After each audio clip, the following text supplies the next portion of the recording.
نحمده ونصلي على رسوله الكريم جزا الله عنا محمدا معه وأهله وصلی اللہ علی النبی الأمی۔ مولانا سجاد بڑا اچھا بیان فرما رہے تھے۔ یہ ہمارے آج کی آپ سمجھیے کہ جیسے کہتے ہیں نا کہ an integral part of our system, یہ ہمارے آج کے کمپیوٹر، جیسے کمپیوٹر آپریٹ ہوتا ہے نا جی، اور اس کو آپ جب آپریشن کی کمانڈ دے دیتے ہیں وہ چلتا رہتا ہے، بس یہ سارا دن 24 گھنٹے کام کرتے رہتے ہیں۔ ان کے پاس صرف سونے کا وقت ہوتا ہے۔ اور دیکھیے پتہ نہیں میں کتنا ظالم ہوں یا نہیں، کچھ ظلم مجھ سے بھی ہوا۔ ان کے والد صاحب بہت بیمار تھے، تو یہ میں نے اجازت دے دی کہ آپ جا کے ان کو ملنا ہے۔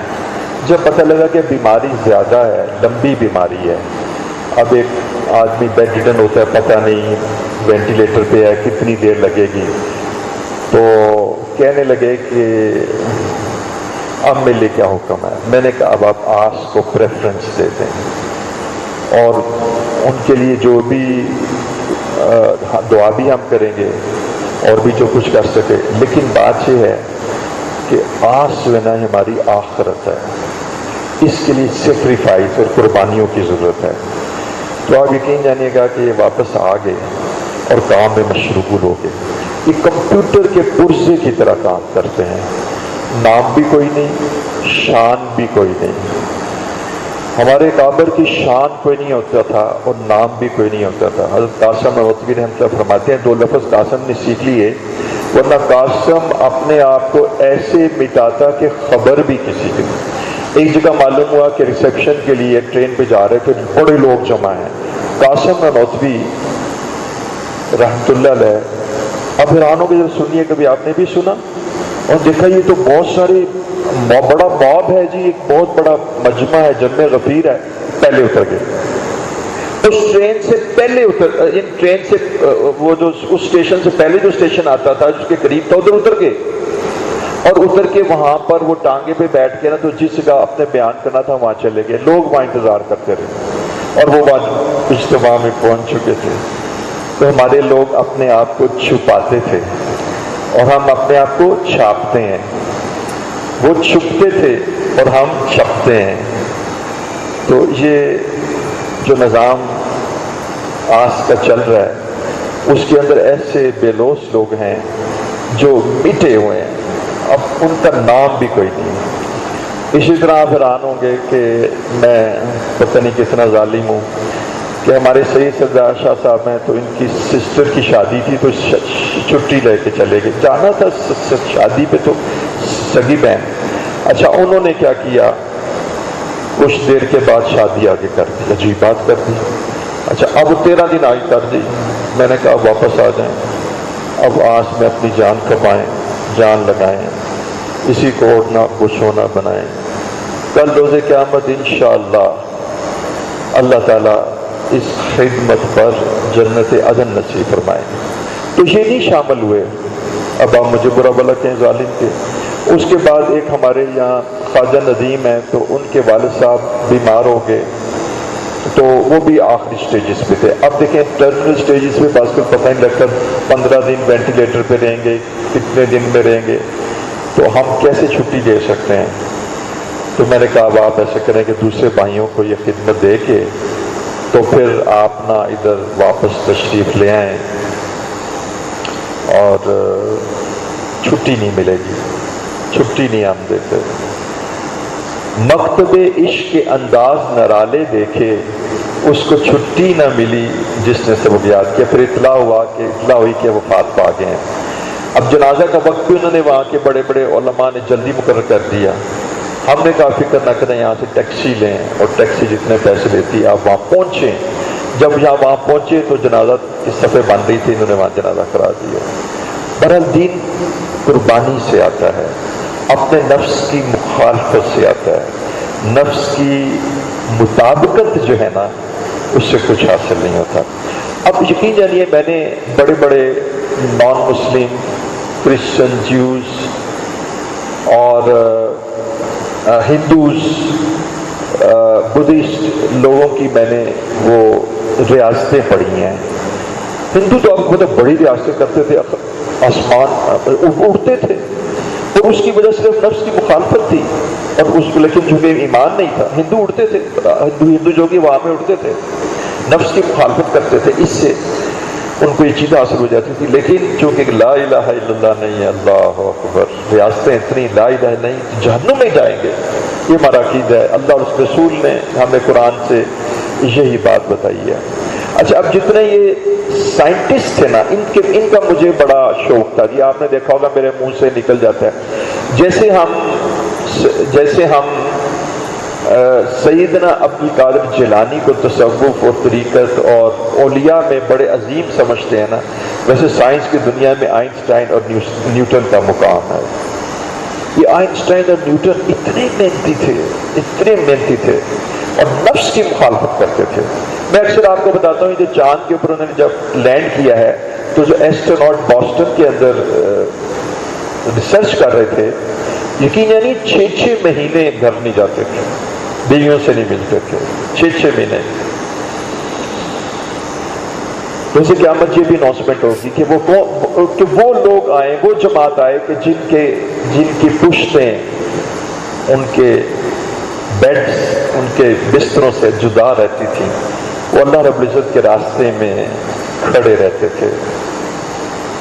تو بیٹا سب سے بڑی حدیث مبارکہ سے بھی ماخوذ اور اولیاء کے کلام سے بھی اس بات کی تصدیق، کیونکہ حضور صلی اللہ علیہ وسلم کے کلام تو حق اور سچ ہے، تو حضور کے حدیث سے بھی اولیاء کے کلام کی تصدیق ہوتی ہے کہ سب سے بڑی عبادت نفس کی مخالفت ہے.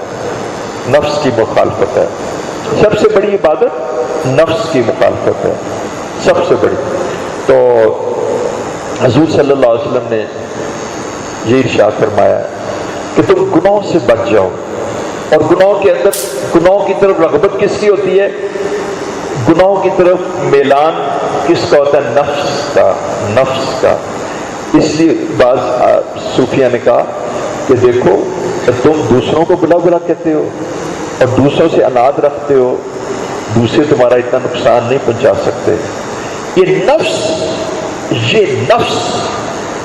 تمہارا اتنا نقصان پہنچائے گا کہ یہ تمہاری زندگی میں تمہاری دنیا کو بھی تباہ کرے گا، تمہاری شخصیت کو بھی تباہ کرے گا، اور یہ تمہیں جہنم میں بھی لے جائے گا. تو تمہارا سب سے بڑا دشمن تمہارا نفس ہے.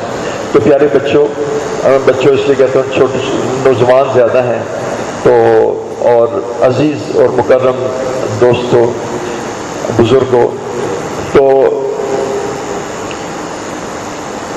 سب سے بڑی عبادت نفس کی مخالفت ہے. سب سے بڑی عبادت نفس کی مخالفت ہے، اور سب سے بڑی تباہی نفس کی مطابقت ہے. اب میں آپ کو بتاتا ہوں بیٹا، میری بات سننا، کہ سب سے زیادہ جو چیز آپ سے مراد ہے کلمہ گو کو تباہ کرتی ہے نا، وہ تن آسانی ہے. تن آسانی.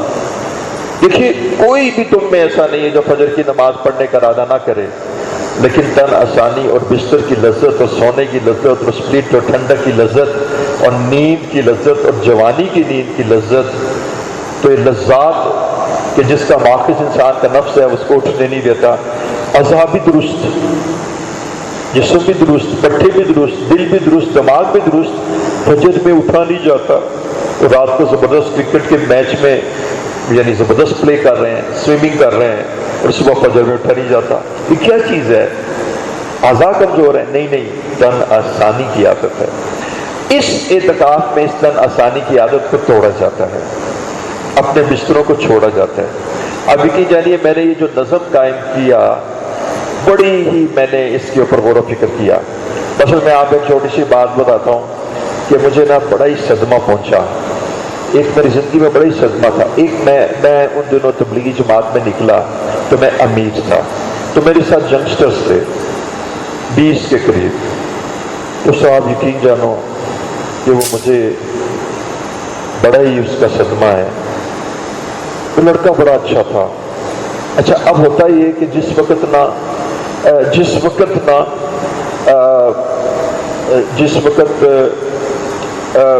ظہر کی نماز کے بعد آرام کرنے کا وقت ہوتا نا، تو وہ نا اوپر جانوروں کی آوازیں نکالتا. اچھا اب مسجد کی جانوروں کی آوازیں نکالتا، اس کے ساتھ دوسرے پھر جانوروں کی آوازیں نکالتے، کبھی بکریوں کی، کبھی شیر کی، کبھی گیدڑوں کی، کبھی فلاں کی آوازیں. اور اس نے آہستہ آہستہ کر کے نا سارے گروپ کو اس میں انوالو کر لیا. اچھا ہم نے کہا بچے ہیں، بچے تو نہیں تھے ویسے، 25-26 سال کے نوجوان تھے. آداب تو مسجد کے آداب، یہ تو اللہ کا گھر ہے نا.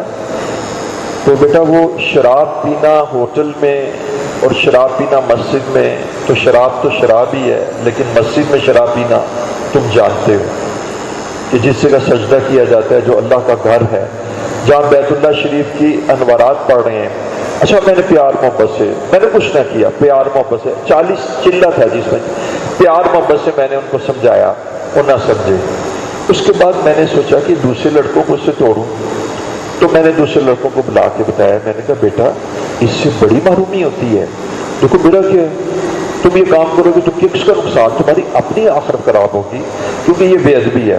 پھر اچانک نا جیسے کہتے نا وہ آوازیں آنا شروع ہو جائیں. اور پھر انہوں نے ایسا بھی کر لیا، بیٹا خدا بچائے تم تو نیک لوگ ہو، کہ میں نے پتہ کیا تو پتہ لگا کہ انہوں نے وہاں موبائل کھول لیا تھا اور موبائل میں وہاں لڑکیوں کی تصویریں دیکھ رہے تھے. اچھا میں نے ان کو اس بات پر پیار محبت سے تنبیہ کی اور بات نہ ہوئی، نہ چلی. اچھا اس کے بعد میں نے علیحدہ ہر لڑکے کو نہ سمجھانا شروع کیا، اور الحمدللہ وہ لڑکے سمجھ گئے اور اس لڑکے سے منقطع ہو گئے اور دوبارہ اپنی اصلی حالت پہ آ گئے. بہت شکر کیا ہم نے جناب، بڑی ہم خیر جو اللہ کے رستے میں اس کو تو جتنا بھی خدمت کریں، کبھی آئس کریم کھلا رہے ہیں، کبھی فلاں چیز کھلا رہے ہیں. تو کھانے پینے کی تو ہم نے وہاں پر کھانے پینے کی دکان ہی کھول دی، کبھی بچے ہیں تو خوب کھائیں پیئیں بھی اور ہم سے خوش بھی رہیں. اور اچھا اب بیٹا میں تجھے ایک بات بتاتا ہوں. وہ لڑکا ضد میں آ گیا، اور وہ لڑکا ضد میں آیا اور ایسی ضد میں آیا کہ اس نے نا اسی طرح وقت لگایا. آپ کو میں بتاتا ہوں کہ جس وقت وہ گھر گیا، جس جگہ وہ جاب، اچھا ٹیکسٹائل انجینئر تھا، جس جگہ وہ جاب کر رہا تھا، پتہ نہیں کیا معاملہ ہوا، ہم اس کے لیے دعا بھی کرتے رہے.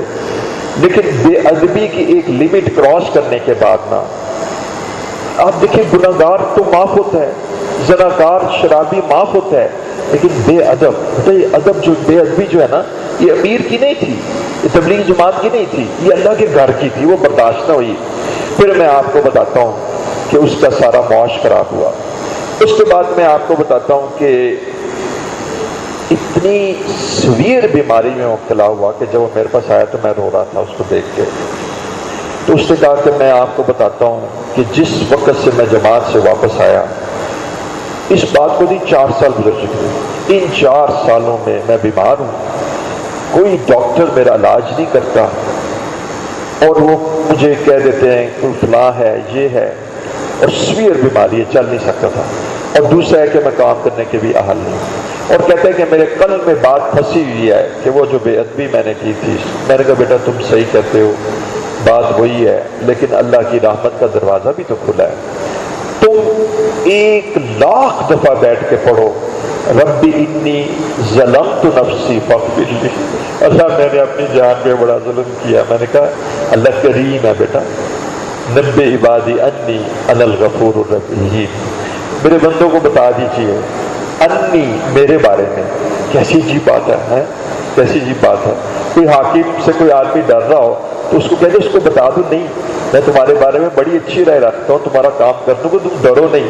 نبئ عبادی انی، میرے بندوں کو میرے بارے میں اللہ تعالیٰ فرماتے ہیں بتا دیجئے انا الغفور الرحیم، میں غفور بھی ہوں رحیم بھی ہوں. اچھا اس کے بعد پھر اس کو میں نے استغفار کا ہی ذکر کرایا، اور استغفار کا ذکر کرانے کے بعد میں نے کہا اب جب تم ٹھیک ہو جاؤ تو دوبارہ جماعت میں جانا اور ادب و احترام سے. پھر مجھے پتہ لگا اس کو جاب مل گئی اور وہ چیز. اچھا خیر ایک یہ باتیں تو اس وقت کرنے کی نہیں تھی. دوسرا بیٹا میں نے معتکفین میں سے چند ایسے لوگوں کو دیکھا کہ جن کا حال بہت خراب ہو گیا بعد میں. اچھا اکثر لوگ معتکفین کے جو نوجوان تھے نا، جب میں دیکھتا کہ ان کی زندگیاں بدلی ہیں تو میں ان کے احوال پوچھتا تو کہتے ہیں ہم نے 8 سال پہلے اعتکاف کیا تھا، 6 سال پہلے اعتکاف کیا تھا، 10 سال۔ اعتکاف کبھی ضائع نہیں جاتا، اعتکاف کبھی ضائع نہیں جاتا۔ یقین جانیے کہ جتنے معتکفین ہیں سب کو اللہ رب العزت اپنے فضل و کرم سے ہدایت دے دیتے ہیں، اپنے وقت پہ دے دیتے ہیں۔ کبھی تم لوگ محروم نہیں ہوگے۔ تم کیوں گمان کرتے ہو کہ تم محروم ہوگے؟ تم کیوں کرتے ہو؟ دیکھو دینے والا رب ہے تو رب کی وسعتوں کو، اس کی رحمتوں کو تو سمجھو۔ اللہ تعالیٰ اس سے بھی بہت خوش ہوتے ہیں کہ میرا بندہ میری رحمت کو پہچانتا ہے، میرا بندہ میری اس چیز کو جانتا ہے کہ میں کتنا رحیم اور کریم ہوں۔ تو آپ کو بتاؤں کہ آپ سب کی انشاءاللہ آپ کو ہدایت ملے گی، لیکن محروم بے ادب ہوتا ہے، محروم بے ادب ہوتا ہے۔ اچھا اب اس نے نا بے ادبی کی اور بے ادبی کی اور لڑائی شکر کر دی، پھر اس نے گروپ بندی بنا لی، پھر اس نے کوئی نعرہ بازی کی اور اس نے نا سارے اعتکاف کا نظام جو ہے نا وہ خراب کر دیا۔ اب بیٹا یہاں پر تو بولنے کی اجازت ہی نہیں ہوتی، یہاں پر تو گروپ بندی کی بھی اجازت نہیں ہوتی، یہاں پر گروپنگ کی بھی اجازت نہیں ہوتی، یہاں پر کسی مسئلے کو مسئلہ بنانے کی بھی اجازت نہیں ہوتی۔ یہ میں نے سارا نظام خود اپنے اس تجربے سے بنایا۔ میں نے یہ دیکھا بیٹا، میں ابھی آپ کو بتاتا ہوں، میں نا ہر روز ایک مسجد میں نماز پڑھ رہا ہوں تراویحیاں۔ کل میں نے کسی اور مسجد میں پڑھی ہے، کل پرسوں وہاں لڑکے جو ہے نا وہ اعتکاف کر رہے ہیں، اور آپ حیران ہوں گے کہ میں بیٹھا ہوا تھا اور لڑکے تراویحوں کے اندر تراویحاں نہیں پڑھ رہے تھے۔ جب نفس کو کھلا چھوڑ دیا جاتا ہے، جب اس کے اوپر پابندیاں نہیں لگائی جاتی تو بیٹا وہ نا نفس کھلا چھوڑ۔ اور یہ بات آپ کو میں یاد کراؤں کہ جس وقت اللہ رب العزت کی رحمتوں کا بھرپور نزول ہو اور موسلادھار بارش ہو رہی ہو، اس وقت اس کا پیالہ الٹا رہ جاتا ہے۔ میں نے یہ جو نیچے تالا لگایا اور میں نے یہ کہا کہ بھی تالا نہیں کھولنا، اور مجھ تک جو بات بولی میں نے کہا بالکل نہیں کھولنا۔ زیادہ سے زیادہ یہی ہے نا کہ جو بچے ہم سے ناراض ہوں گے ہم ان سے معافی مانگ لیں گے اور ہم ان سے کہیں کہ بیٹا ہم نے تو پہلے ہی لکھوایا تھا کہ بیٹا اگر آپ کے اندر اتنی رمضان کے آخری عشرے میں اعتکاف کے وقت جب بیان ہو رہا ہو، آپ کے اندر اتنی سکت نہیں ہے کہ آپ اٹھ کے اپنی کمروں کو بستروں سے لدا کر کے اب یہاں آ کے بیٹھ جائیں۔ یہ ہمارا نظم تھا۔ ہم نے کہا اگر کوئی اس نظم کو فالو نہیں کرنا چاہتا تو وہ دوران اعتکاف بھی چلا جائے۔ اس کی وجہ بیٹا یہ کہ میرے پاس ہے کچھ نہیں ہے، دینے والی ذات اللہ کی ہے۔ میں نے تو ایک نظم بنایا اور یقین جانیے جب سے کل سے گیا ہوں تمہارے قلوب کی طرف متوجہ ہو کے دعا کرتا رہا ہوں، آج صبح بھی دعا کرتا رہا ہوں۔ اللہ میرے بیان سے کیا ہوتا ہے؟ ہدایت تو تیری ذات دینے والی ہے، اس لیے بڑوں کی باتوں کو ماننا چاہیے اور بڑوں کے نظام کو خراب نہیں کرنا چاہیے۔ اور بیٹا یہ کوئی ڈیموکریٹک اور جمہوریت تو نہیں نا کہ اس میں کوئی ہم نے یہ دیکھنا ہے۔ اب ایک آدمی کا ڈائگنوسس، ایک ڈاکٹر ڈائگنوسس کرے بھی اس کو یہ ٹریٹمنٹ چاہیے، اور 200 جو ہے نا شاپ کیپرز یہ کہیں جی کہ نہیں اس کی ٹریٹمنٹ یہ کریں، کبھی تم تو ایک ہو ہم تو 200 ہیں۔ تو بیٹا ہر فن کا ہر آدمی ماہر ہوتا ہے نا۔ تو پیارے بچوں اس طرح کی کوئی نہ بد نظمی کو قائم نہ کرو، نیچے تالا لگا رہے گا اور آپ کو بہرحال اوپر آ کے نہ بیانات میں شامل ہونا ہے۔ اپنے آپ کو اتنا ضعیف نہ بناؤ پیارو، اپنے آپ کو اتنا ناسمجھ نہ بناؤ۔ بیٹا سارا سال تو تم تن آسانی کا شکار رہتے ہو، مساجد میں نہیں جاتے، اب مسجد میں آ کے اور اب اعتکاف کے اندر اور رمضان کے اندر اور آخری عشرے کے اندر تھوڑی سی مشقت بھی برداشت نہیں کرو گے۔ دیکھو میں تمہیں ایک بات بتاؤں کہ میں نے پہلے بات کہی تھی کہ سب سے زیادہ بڑی نیکی نفس کی مخالفت ہے۔ اب دوسری بات سنو، تمام اکابر یہ کہتے ہیں، یعنی تمام اکابر ہمارے بزرگ یہ کہتے ہیں کہ سب سے زیادہ جو اہل ایمان کے لیے نقصان دہ شے ہے وہ سستی ہے۔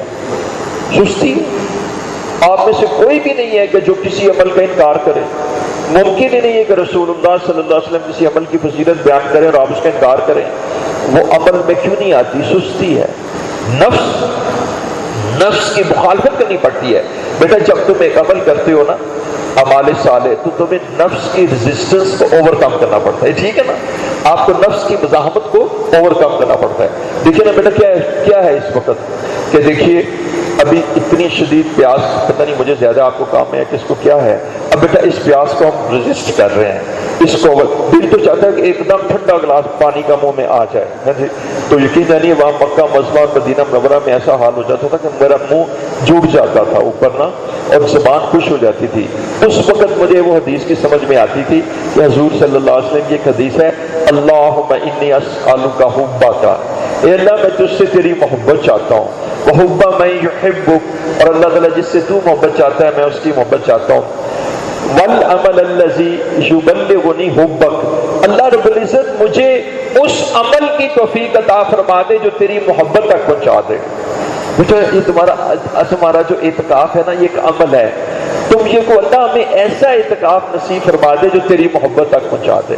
یہ اعتکاف اس کی نوع ایسی ہو کہ اللہ عشق الہی تک پہنچا دے۔ اور آگے میں آپ کو بتاؤں حضور صلی اللہ علیہ وسلم کی شعر سنیے، والعمل الذی یبلغنی حبک اللہم اجعل حبک احب الی من نفسی، اللہ تعالیٰ آپ اپنی محبت کو میرے دل میں میری جان سے زیادہ محبوب بنا دیں، وہ اہلی، اور میرے اہل میرے بیوی بچوں سے زیادہ محبوب بن جائے آپ میرے دل میں۔